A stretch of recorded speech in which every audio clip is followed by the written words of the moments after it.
Senator Ted Cruz confronted Jackson about critical race theory.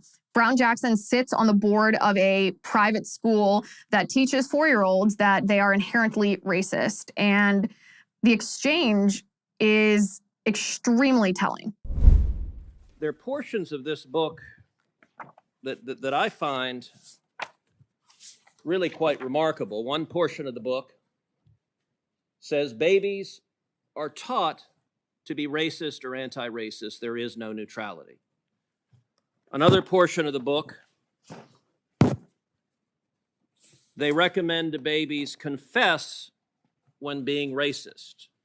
Now, this is a book that is taught at Georgetown Day School to students in pre-K through second grade, so 4 through 7 years old. Do you agree with this book that is being taught with kids that babies are racist? Senator,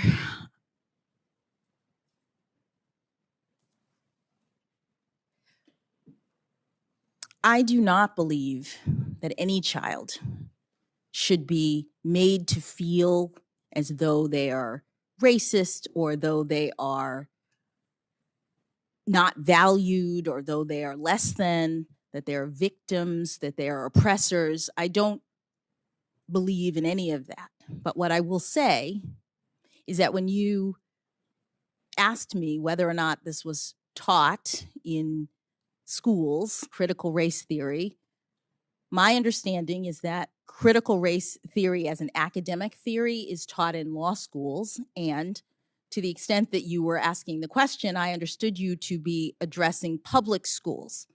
Georgetown Day School, just like the religious school that Justice Barrett was on the board of, is a private school.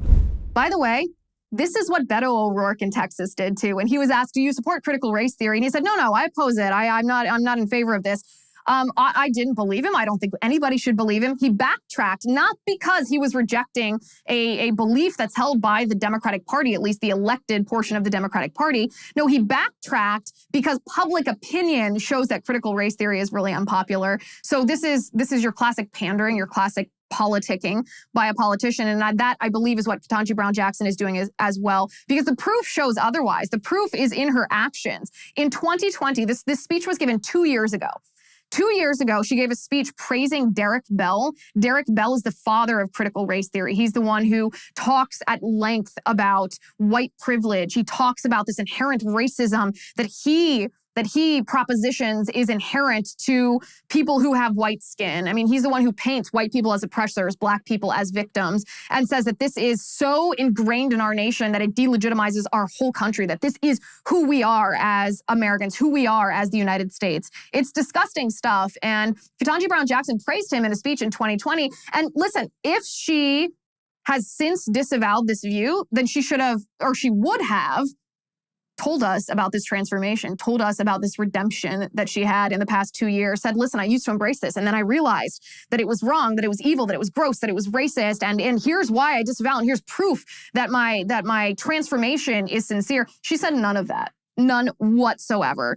In fact, she resorted to a trope that the left has been using for the past year as we have been exposing critical race theory in public schools, K through 12 across the country. The left denies this. They say critical race theory is a legal theory. This is only taught in law school. It doesn't exist in public schools. It doesn't even exist in K to 12 schools at all. We know this is false. We know that the principles of critical race theory are being taught to children. The Anti-Racist Baby book is a perfect example of this. This is the principles of critical race theory packaged in a way to indoctrinate very young children.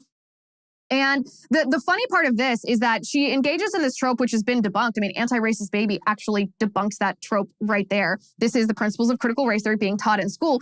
But at the same time, 2 days ago, Ketanji Brown Jackson said, I didn't study critical race theory. This is not something that I ever practiced. And I thought, well, you can't have it both ways here. You are essentially auditioning for the highest judicial position in all of our land.